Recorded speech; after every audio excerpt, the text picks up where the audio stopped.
Welcome to Colorectal Surgery Virtual Education Series. I have the pleasure of having Dr. Fulvio Melcher with me today. Dr. Melcher did his medical school and general surgery residency at Federal University of Rio de Janeiro. He completed his fellowship and master in science degree in minimally invasive surgery at Federal University at the state of Rio de Janeiro. He's published over 60 peer-reviewed publications, 5 edited books, and 20 book chapters. He is the current director of Abdominal Core Health Program at NYU Langone Health and an associate professor at NYU Grossman School of Medicine. He's a board member of Abdominal Core Health Quality Collaboration, and he's the president-elect of American Hernia Society. Hi, Dr. Melcher. Take it away. Hello, everyone. Good evening. It is really a pleasure to be here with you all to discuss this not so easy topic that we address quite often in our daily practice as abdominal surgeons, that's parastomal hernias. I hope that you do hear me well. We will a little bit choppy during the introduction. If you have any problems, just please someone let me know. Those are my disclosures. I'll leave a few seconds here so you can sync them and make your own decisions if they will impact or not this presentation. We know that parastomal herniation is a very common thing.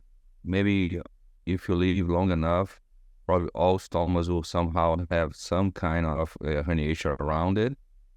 And a significant part of the patients will need some kind of surgical intervention regarding that parastomal herniation. So just to classify, I don't know how often we use this classification in our daily practice, but that is a classification for parastomal hernias that might improve our technical communication between different specialties, mainly general surgery and colorectal. It was published 10 years ago by European Hernia Society, and roughly divide in small and big hernias or large hernias, so the cutoff being 5 centimeters. And something that is very important to clarify, if there is any associated institutional hernia that really might impact the management, the surgical management of those herniations. Patients with isolated parastomal hernias have a different approach than those that have associated institutional hernia that must be dealt at the same time of the parastomal one. So why is so challenging? And I always joke with my fellows and residents that I try to hide for the problems, because in my mind it's an almost impossible task. Until at the same time we provide a repair of the fascial defect in the abdominal muscles, but at the same time we keep a part of an intestine going through our repair. So this is very philosophical, because if we define what is a hernia, with abdominal hernia is a defect on the musculature where some intra-abdominal content hernias will pass through. And what is a stoma? A stoma is exactly a defect in the abdominal wall that we pass a segment of intestine. So by definition, a stoma is a hernia by its own existential presence. So how can we create a hernia by creating a stoma? And we should not be so naive to believe that the hernia that we create will stay absolutely the same size for the rest of the life of the patient. So every time I see a patient with a parastomal hernia, the first thing comes to my mind is, can we close this stoma? Can we reverse this patient? And it might sound like a stupid question, but it never ceases to amaze me how much or how many patients we have out there with stomas. Then when you really take a second look into the case, they don't really need a stoma anymore. Discussing surgical options, we can have non-natural suture repair with extremely high rates of recurrence. Something that was very common and popular many decades ago was stoma relocation. So it's so hard to manage the hernia around the stoma that the easiest way out was just relocate the stoma and close that old stoma site. but you do have a significant chance of new herniations. And I used to joke that is the easiest way to multiply hernias, because often if you don't do a good job, you're going to have a incisional hernia on the old ostoma side, incisional hernia on your midline incision to move the stoma, and a new parastomal hernia in the next future, in the future. So was something that was one hernia, now you have 3 hernias to deal with. But sometimes there are less options, and I'm not saying that's wrong, but it needs to be very well thought. And you have mesh repair, different positions of the mesh, open versus MIS, and we're going to discuss a little bit deeper those options. So we can move forward. So open surgery, and I need to disclose myself. Nowadays, 90% of all my abdominal surgeries are robotic, but I still do a small share of open surgery, but I really cannot remember last time that I did an open parastomal hernia. There is some advantage. You can have good control of the content of the hernia. Sometimes you can deal with a lot of difficult adhesiosis, even more if you do a local exploration around the stoma and not the full midline laparotomy. And the worst thing of the open surgery in my mind is just unavoidable wound morbidity. This is a contaminated case. As much as you take care, you redo incision around the stoma, the chance of wound morbidities are not minimal. And most of the open repairs are only repairs. You just suture cruciate if you're going to detach the stoma from the skin, or a keyhole if you're not going to do that. You do by a counter incision. If you're going to do a midline approach and try to do some kind of interperitoneal mesh or a subcutaneous flap, you have all this morbidity. And we do know that significant recurrence regarding these open approaches. Some word and name that we're going to refer several times during this lecture is Sugar Baker. So this is Paul Sugar Baker with his original publications almost 40 years ago. And it's interesting to review those historical papers. Sugar Baker published his work on an open surgery era. So what we do, like laparoscopic Sugar Bakers, are all modified Sugar Bakers. And this is the original picture from his paper, something that nobody does actually right now. It's just the concept of Sugar Baker, of changing the vector of the stoma, is what we apply nowadays in our modern surgery. So his original surgery was open surgery. He positioned a non-coated polypropylene mesh, something that nobody would be crazy enough to do nowadays. And it was an inlay mesh within the borders of the defect, something that we abandoned as well. But importantly enough, we see that the location where the mesh goes between the the location where the limb goes between the mesh and the abdominal wall is offset from the location of the actual orifice. So we don't have aligning orifice to have misaligned orifice, the origin of the limb into the abdominal wall in the mesh, and the exit of the limb through the abdominal wall. So the changing of this tunnel within the mesh and abdominal wall, changing the vectors or forces, is actually what helps us to decrease the recurrence. This is an interesting paper published by Mike Rosing. This is still when he used to work in Novinsky at Case Western. Now Rosing is at Cleveland Clinic.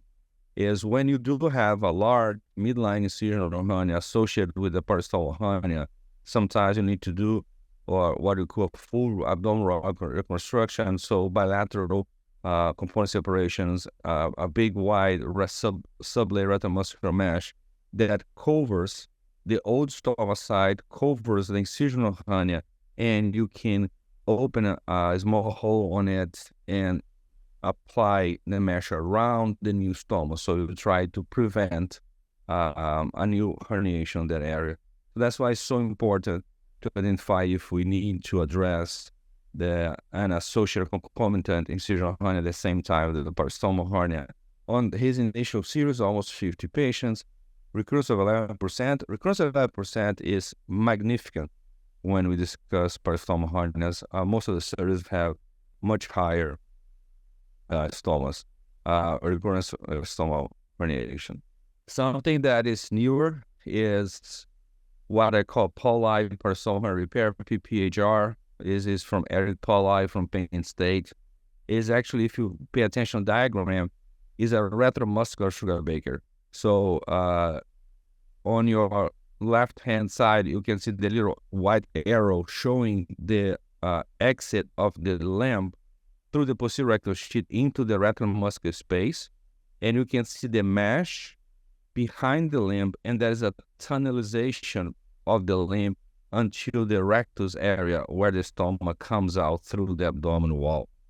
So this change in angulation of sugar baker proposed with the interperitoneal mesh is obtained here on a retromuscular position, and that is the modification from Pauli. So this can be done by open surgery, as we are seeing this diagram, and we can also see this on nowadays more advanced robotic MIS techniques. MIS approaches, they took a little bit longer to address this problem. We need to remember the first description of a laparoscopic ventral hernia repair was in 1993 by LeBlanc. It took almost a decade until someone tried to address this problem. And the first idea was to do a mesh with the hole in that. And we called it as a keyhole technique. And you can see the different authors showing different ways to do it, but it's a very simple concept. You have interperitoneal mesh to create a slit in the mesh, you go around the stoma, and you close. The problem with this, you don't really change the vectors of the exit of the limbs, so you can have a herniation through a small defect. So the mesh might keep the orifice the same, but just more length of the limb herniates or prolapses into the hernia sac. And anytime you slit the mesh, you have a weak spot in this mesh. It doesn't matter which mesh you use. So it didn't take too long. So someone had an idea to translate the sugar baker concept from tunnelization or changes vectors of the limb into a laparoscopic approach. So we see those authors publishing, and you can see the picture. You can imagine what is happening there. The limb is going in between the mesh and the abdominal wall, create a tunnel and coming back through the orifice in the wall. And this is Christine Harold from Mayo publishing some initial review of the results. And this is almost 20 years ago, comparing sugar bake and keyhole. And clear sugar bake has a smaller recurrence rate as the original sugar bake show us against the open keyhole ones. So the same concept that we had in open surgery, now we are translating to the MIS world. So exactly just to compare these two ideas, the top one will be a sugar bake and the bottom one is a keyhole. And the CT scan, if you pay attention, you can see on the right-hand side that actually the little thin gray line between the stoma and the rest of the viscera is the mesh. And you can see that is a short segment of the bowel that is sandwiched between the abdominal wall and the mesh that change the direction of the forces into the actual abdominal wall orifice. So this is a very interesting paper. If anyone is interested to see how we do a laparoscopic sugar baker nowadays, it was published in the Journal of Hernia only a couple of years ago from Carolina's Medical Center group, Dr. Augustine and Hanford, Jenny Chow as well. So there's a little perks that you can do. You can see the preparation on the top left side. You do a tegaderm on a gauze, try to minimize the contamination. I honestly like to put a Foley into the stoma to help me to identify the limb that belongs to that hernia sac. That is the ostomy limb. You can do ICG injection on that limb as well. The ports and the lateral ports, you can do robotic as shown here, or the traditional laparoscopy. They create a preperitoneal pocket. This is a variation that you can do, or you can do a truly intra-abdominal wall. You close the defect, And you can see the bottom left side, the surgeon testing the lateralization of the bowel against the abdominal wall to see if you have enough length to perform this lateralization. That step might be a little bit more difficult with small bowel. Small bowel has usually a shorter mesenterium, so it tends. And for me, the worst ones are the ileoconduit because I'm always worried about where the ureters are. But small bowel, you cannot be so aggressive with the cleaning of the mesentery, so it's always more problematic to approach ileostomies than colostomies per se. And at the end, you can see a very old type mesh PTFE, something that we don't use anymore, but it's still some authors, once they're afraid of the mesh in contact with the lamp, they still use PTFE or biologic mesh. But as we're going to discuss, it doesn't look to make any kind of difference what kind of mesh you really choose for this. So just to reinforce the concept of this tunnelization of the stoma through sugar baker, this is the main concept that we have nowadays to try to repair and don't relocate a stoma. And this one, as is a PTFE mesh, it brights up more in the CT scan. It's easier to see the mesh, and we can see that in this case shorter than expected, but you do see that it is a misaligned between the area where the stoma goes between the mesh and the abdominal wall and the area where actually the stoma exits the abdominal wall. Some reviews of this technique, they start happening short after the author is starting to publish those results. Very early results, 4% recurrence rate is almost unbelievable. This comes from Europe and from Salvador Moraes Seville and Philips Museum of Ghent, Belgium. 60 patients, 6.6% recurrence rate. These are pretty awesome numbers if you discuss parastomal problems. And there's several other publications, most of them using some kind of PTFE mesh, but no biologic mesh listed on this mostly European cohort. This is kind of a meta-analysis published almost 10 years ago of almost 500 patients, very low overall morbidity. Try to compare between keyhole and sugar baker. There's no real difference on early outcomes and mesh infection, mesh removal. But when discuss recurrence, you can see the overall recurrence of almost 20%. But when you break down sugar baker and keyhole, sugar baker has half or less than half of recurrence of a keyhole. So nowadays, keyhole is kind of exception on something that you cannot really do a sugar baker. You obey out of the keyhole, but everyone knows the recurrence rates are almost 3 times higher. So just once we have time, I want to play this 6-7 minutes video. This is a patient that has Crohn's disease, so she has a terminal ileostomy. And she presented to me with a recurrent parastomal hernia. She was operated recently with a keyhole. She had early post-op small bowel obstruction at the keyhole location, so there's always a debate of how big or how small we should do the opening. So the surgeon need to go back and open a little bit the mesh to decompress and resolve the small bowel. And as imagined, short after, she developed a recurrence.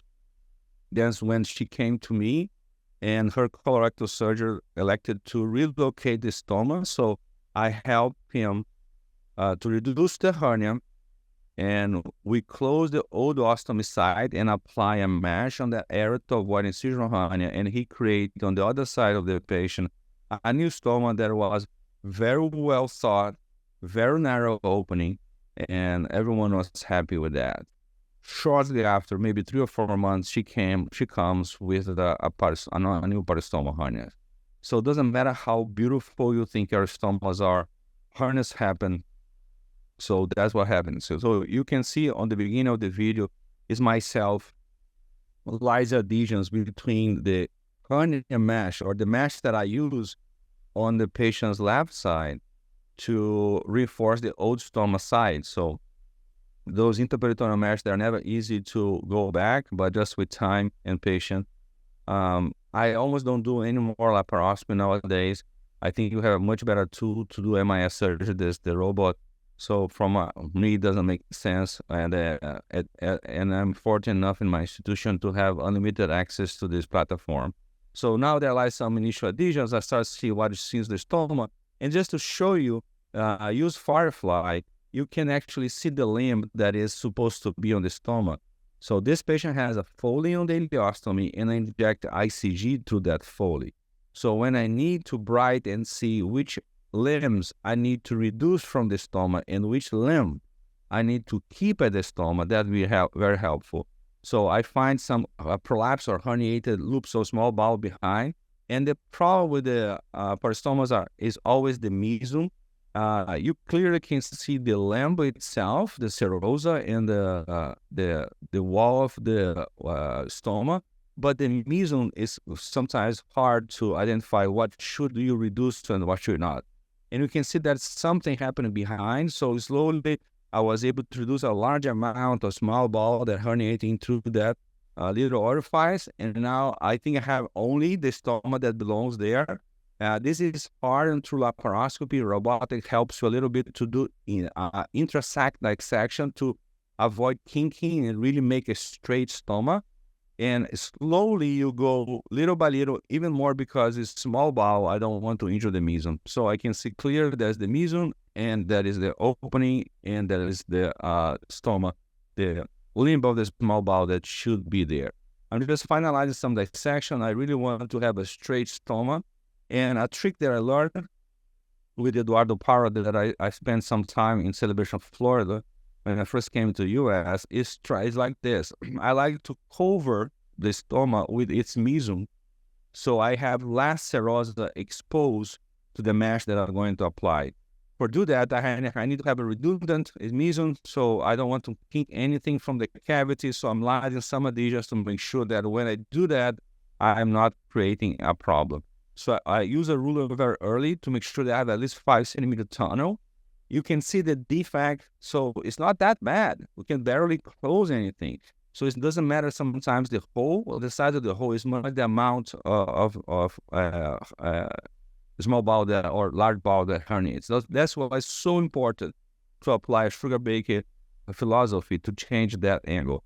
So I close probably ½ inch just to make it very snug the orifice, and that's what I changed from sugar baker. I suture the meson or the bowel against the abdominal wall before the mesh, and I measure always 5 centimeters, one side and another side, because now when I'm going to do the mesh, the bowel is already what I call parietalized. It's already against the abdominal wall. Those bites on the meson needs to be very cautious. So you don't want to create a problem by injuring a major vessel on the mesentery. You just go slowly, taking bites of the abdominal wall. This is a 3/0 stratified suture. You can use V-lock, whatever you feel comfortable. But at the end, you need to have this 5 centimeter tunnel of the mesh against the wall. And I'm finalized over there. And that helps tremendously, at least in my opinion, to position the mesh. I'm sorry. So you can see 5 to 6 centimeters. And this is a regular ventrolax mesh. You can use any interperitoneal mesh, corded mesh. Some marking. This is a 15 by 15 centimeters piece. You remember the defect was really small. I don't think I need to use more, but I usually don't use less than 15 centimeters around. So I just put a few stitches to set the mesh in place.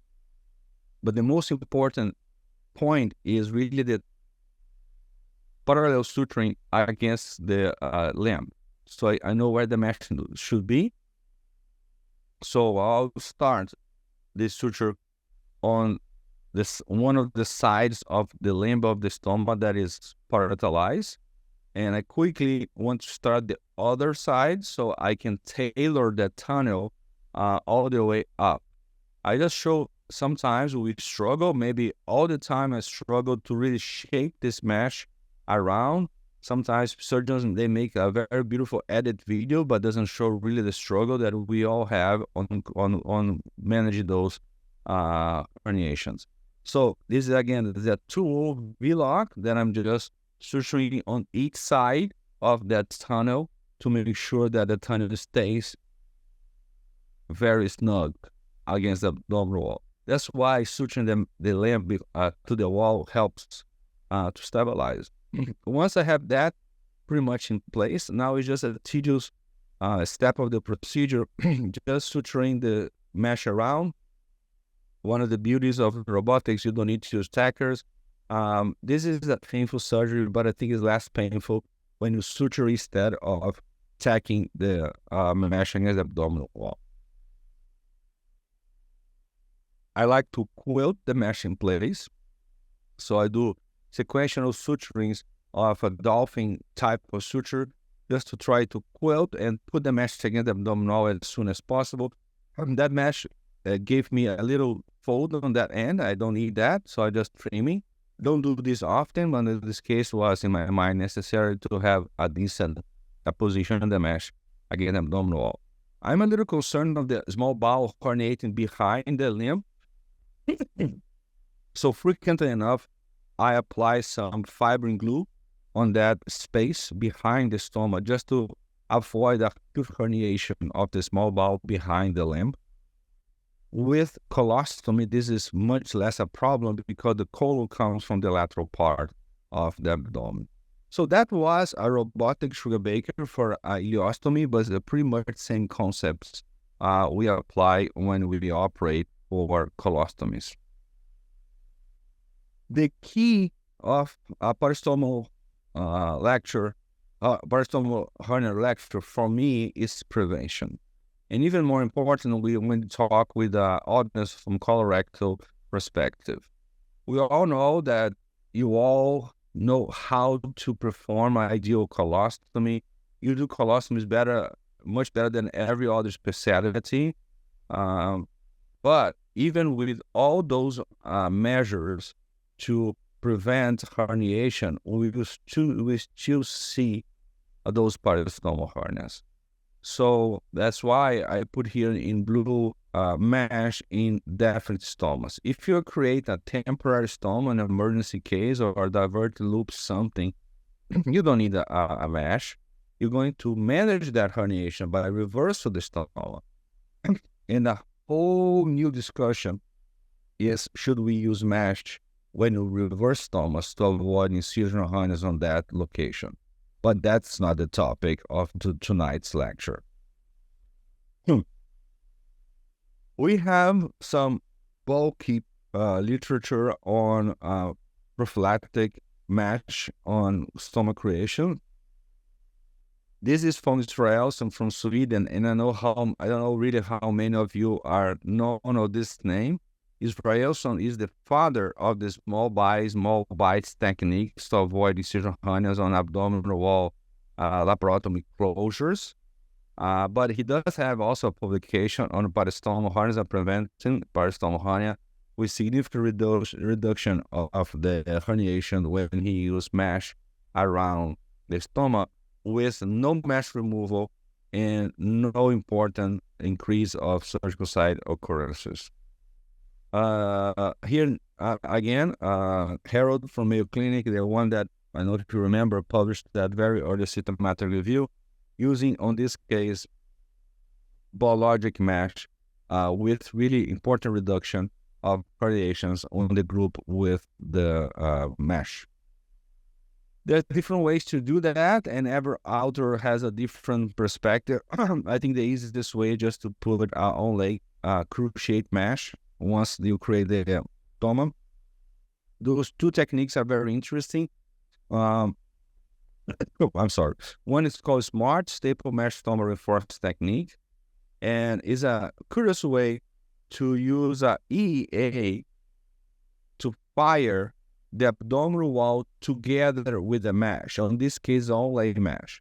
So just to give a perspective, you do your circular incision on the skin, you remove that cuff of subcutaneous fat until you see the fascia.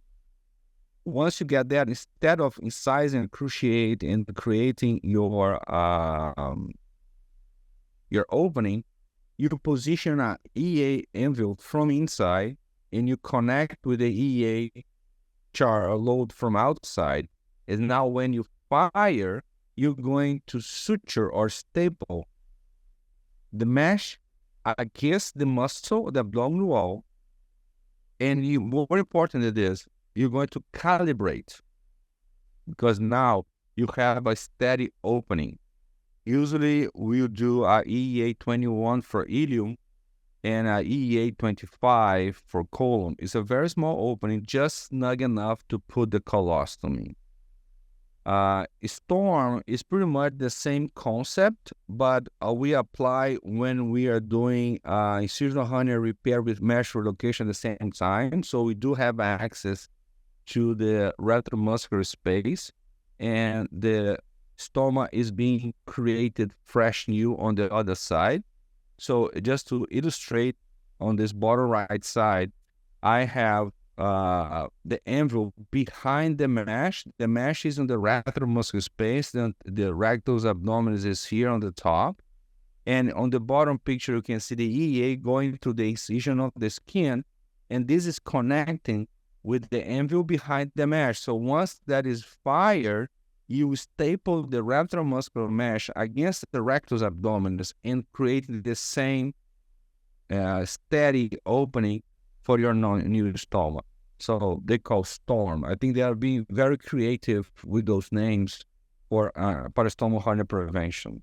But those are different techniques on somehow try to allow the mesh to stay around the opening of the abdominal wall to stabilize that opening. The problem is, and I just saw a patient 2 weeks ago that I helped colorectal team to transform a loop ileostomy on a terminal ileostomy with a patient with a hernia, and we create together a new stoma.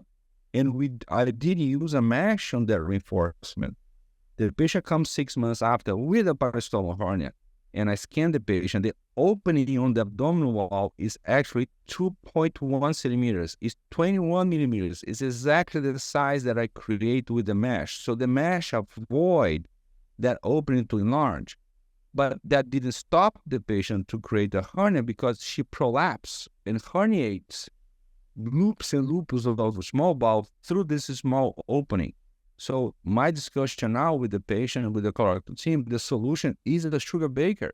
If we just do another keyhole, clearly the physiopathology of this patient will create a new hernia. So we need to change the vectors of forces to avoid a herniation. Those are the guidelines of the Pure Hernia Society, published in 2018, if I'm not wrong. I know that you guys don't know abdominal surgeons, but half of those names over there are very accomplished European abdominal surgeons. And there is 2 pages of recommendation. I just highlight a few here. First of all, incidence, as I mentioned at the beginning, can be as high as 50%. We have a strong recommendation to use prophylactic mesh with permanent mesh and construct an elective permanent stoma. And there is no recommendation based on data for ileostomy and ileoconduits. But for colostomy, you have the highest scientific evidence, level 1, with recommendation grade A, to use permanent mesh on creating elective stomas. No mesh repairs are strongly not recommended because of the high rate of recurrence. So if you do need to deal with the parastomal hernia, the typical approach of put a couple of stitches and hope for the best prove itself not to work. I just left here on the bottom mesh types because some surgeons are afraid they'll use permanent mesh, and there is no recommendation regarding the type of mesh, biologic, synthetic, permanent, or synthetic absorbable. None of those are really proven to be better or worse than the others. So there's no clear recommendation on what type of mesh it should be or should not be used. Last year, the European Society published a rapid guideline with participation of another 2 societies. And the final recommendation is a use of synthetic non-absorbable mesh as prophylactic when you create an end colostomy on a permanent basis. and the patient has a life expectancy over 2 years, clearly, because we should not worry about chronic herniation on patients have very short life expectancy. So just to create some awareness, when we think that we are almost there and we have the best evidence possible to convince our colorectal friends that we do need to use mesh on permanent stoma, Lopez Cano is a hernia surgeon from Barcelona. He published showing that a meta-analysis showing that actually we don't have that evidence anymore. When he put together all 8 randomized controlled trials, almost 600 patients, what happened here, that the parastomal hernia was not reduced with the prophetic mesh was used because the relative risk was 0.68, but the confidence interval touch 1 is touch 1.02, as you can see on the bottom diagram. It looks like the paper mesh, but touches 1. So it looks like really reduces parastomal herniation, but depending on how you play statistics, you might not see the long-term effect. I strongly suggest if you have a healthy patient with a permanent stoma, at least you are not doing no harm, because the same meta-analysis from Lopez Cano showed that there's no difference on surgical site infection and other stoma complication on the mesh group. So in my opinion, there is absolutely no higher risk of complications if you do apply a mesh on the creation of the stoma. And you might reduce the incisional hernia or the parastomal hernia rate, but clearly is not the final solution.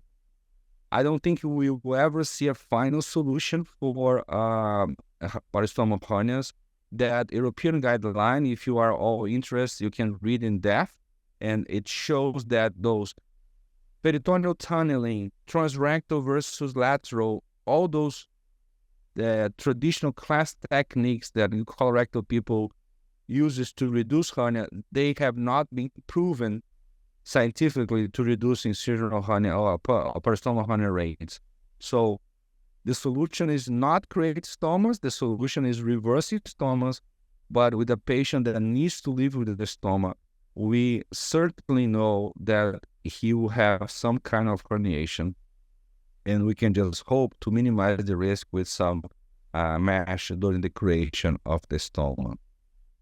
So to wrap up within my time, so we can allow some questions, and I know that I didn't exhaust all the themes here. When you put in consideration incisional hernias associated or manageable stomas during reversal and the abdominal wall mesh or no mesh, will have a various amount of doubts on how to manage those patients. That's why I want to keep time for questions. But to wrap up this lecture, I feel that the colorectal community underestimate this problem. I know that sometimes you're dealing with life-threatening situations, cancer, oncological malignancies, and you just want to keep the patient alive. But that can be very troublesome to the patient to manage a large parastomal hernia with the adapting of the appliances. Try to educate the patients about stoma reversal. It might be not a problem on a very educated population, as sometimes I do here in Manhattan. But in my private job in the Bronx, the same city, I've found a few, not one, not two, but a few patients with the heart movement for 5 or plus years, and they never reverse. And absolutely no reason not to reverse. And they come for a hernia, and actually the best solution is just a stoma reversal. Reposition needs to be very, very well thought. We have just X amount of chances to move around the stoma and abdominal wall. It's not the final solution. You have always the risk of the new hernia on the new stoma and the hernia on the old stoma. So if the stoma appliances problem is only the volume or the bulge of the hernia, and you don't need to reposition the stoma, I'll try to avoid it. In most of those cases, we go with a sugar baker. But for sure, if it's a gigantic herniation or a patient with a massive loss of domain of incisional hernia that everything needs to be redone, sure, no problem. But for the daily traditional parastomal herniation, most of the time we avoid repositioning. For sure, we don't have one final answer to this, but what looks to work a little bit less worse, let's put this way, is a sugar baker technique or tunneling or a Pauli. Or at the end of the day, you want to misalign the exit of the limb to the abdominal wall and the exit into the abdominal cavity with the mesh. So the tunnel between the mesh and the abdominal wall of 3-5 centimeters is crucial to give you a better chance of avoiding that recurrence. The final solution, again, I've been repeating this for the last 5 minutes, is prevention. Avoid stoma, reverse stomas, and permanent stoma. Try to apply a mesh to see if you can reduce the chances of a parastomal herniation.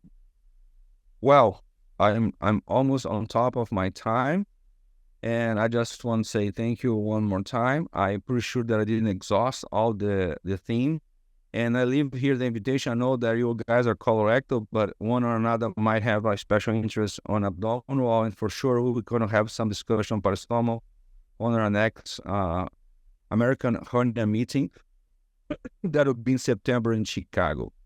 So thank you again, and I think we have plenty of time for questions. Thank you very much, Dr. Melcher. This was a really nice lecture, beautiful video, and I had the pleasure of watching you in the operating room personally on our patients too. I have a couple questions that I want to ask you. Eric Mulkey is asking, would a Crohn's stoma make you lean more towards a biologic mesh due to the concern for fistulizing disease leading to mesh infections? Does that affect your decision? Actually, no.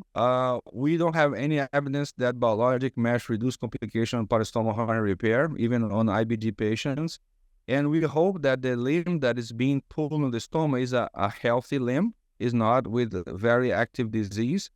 So if you are afraid, you can try keyhole, but most likely you're going to have a recurrence, and you can save the sugar baker for a real operation. But I've tried to avoid sugar baker on ileostomies. I really try, but I circle around and I find myself ending with a sugar baker with ileostomy. I don't think keyhole really helps.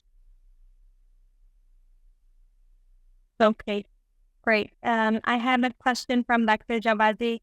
He's asking, with smart procedures, since you don't have the dissected or exposed rectal space, does one just rely on being lucky to not to hit the epigastric? Yes, we can try to transilluminate the abdominal wall to see if you can identify the epigastric. Usually, those stomas are on the lateral aspect of the rectal sheath. So if you don't go to the pelvis, you go more on the or around the belly button, the paraumbilical area, you have a less chance of hitting the epigastrics if you go lateral on the rectal sheath. And if you do hit the epigastrics, most likely they will not bleed a lot because they are stable. So it's just a problem to have not more the epigastrics for any kind of abdominal wall flap if you need in the future. Thank you. And I have a question. When you see someone with a parastomal hernia and maybe a midline ventral hernia, diastasis recti, do you plan to fix the parastomal hernia at the same time, even if they're not very symptomatic, or how do you approach this multiple abdominal wall hernias? Yeah, on that case, I tend to approach the abdominal wall as a whole. If you do just the midline, most likely it will be harder to come back in the future to do the parastomal, and the parastomal will just get bigger with time, unless they're very high-risk patients, or another factor that we take in account to avoid a major procedure. Those cases usually go to a Pauli.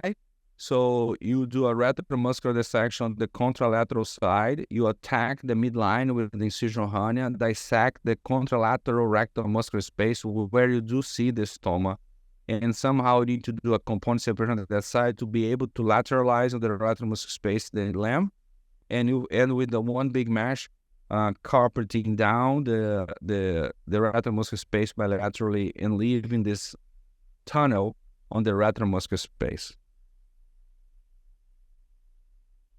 Awesome. I have one more question from Dr. Jabarvi. What's your general approach in an acute setting if you can get it reduced with MIS, the incarcerated hernia?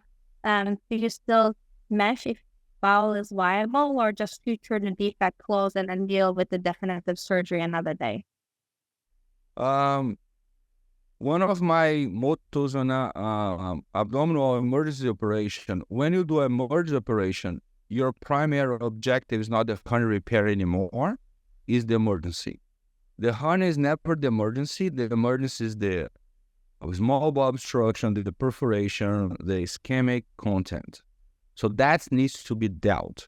So it's nothing wrong if we go inside with an obstructed parastomal hernia, you reduce the stoma or the hernia, you dealt with the small bowel obstruction. Your job is over. If you think that you can do an extra mile and fix the hernia, great, but please don't burn bridges. Don't do any kind of component separation or retromuscular dissection. Just do an interperitoneal match, because the worst in the future is some adhesions. We can deal with that. But if you don't feel comfortable, there's some viability question on the bowel, just put a few stitches. You're doing a temporary repair of the hernia, and you have time to come back in the future in a few months if and when the hernia recurs. So again, emergency hernias, the objective is not the hernia repair, it is the emergency itself. Awesome. I think that we got all the questions answered. Thank you very much again for joining us tonight, and I'll see everyone next week. Have a good evening.